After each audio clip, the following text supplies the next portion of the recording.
nanti turun ya.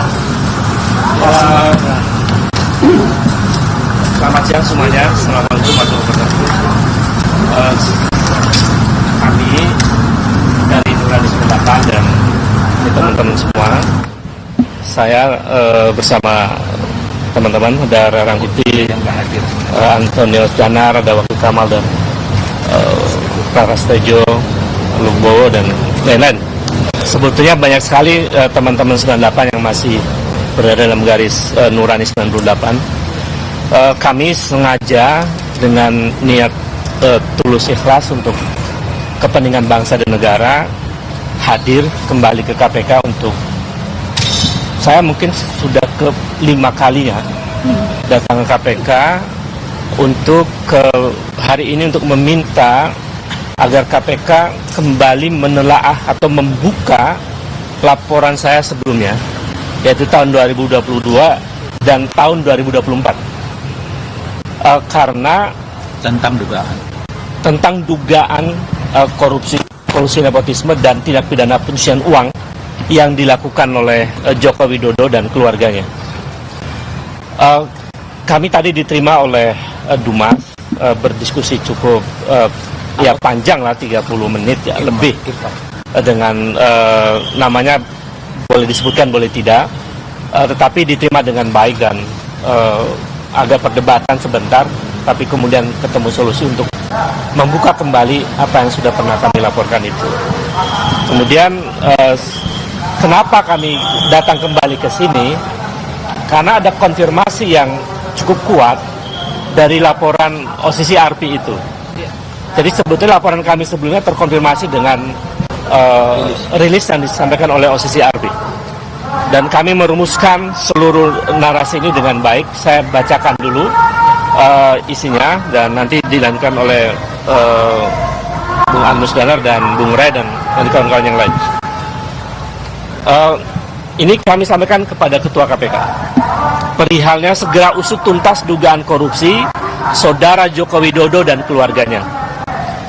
Sebagaimana termaktub dalam Undang Dasar 45, bahwa setiap warga negara memiliki kedudukan yang sama dalam hukum dan pemerintahan, sesuai dengan pasal 27 ayat 1 Undang Dasar 45.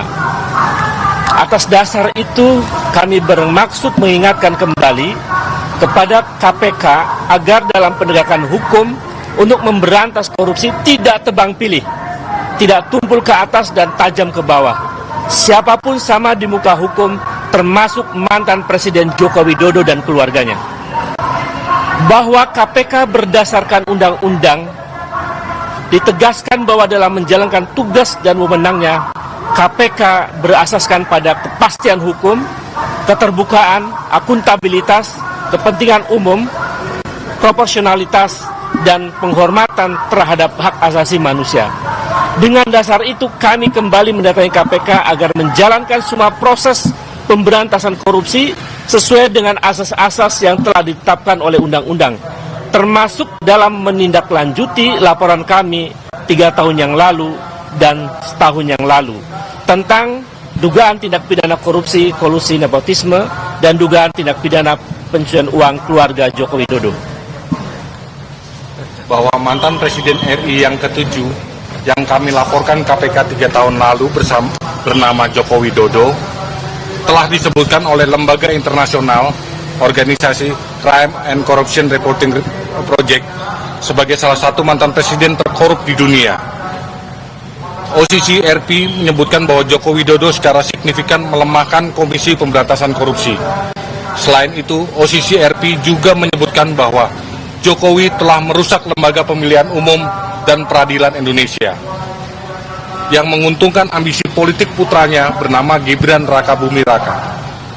Perilaku kekuasaan semacam ini patut diduga kuat telah dilakukan praktek KKN yang patut menjadi perhatian serius ya, KPK. Saudara, ini merupakan laporan yang disampaikan oleh aktivis atau LSM yang meminta atau mendesak KPK menindaklanjuti nama Presiden ke-7 Republik Indonesia Joko Widodo yang namanya baru-baru ini masuk dalam rilis dari OCCRP terkait dengan dugaan tindak pidana korupsi. Menyayangkan pernyataan KPK yang tidak secara tegas menyatakan Dan usai jeda kami akan kembali dengan informasi PSSI memberhentikan pelatih timnas Indonesia Shin Tae-yong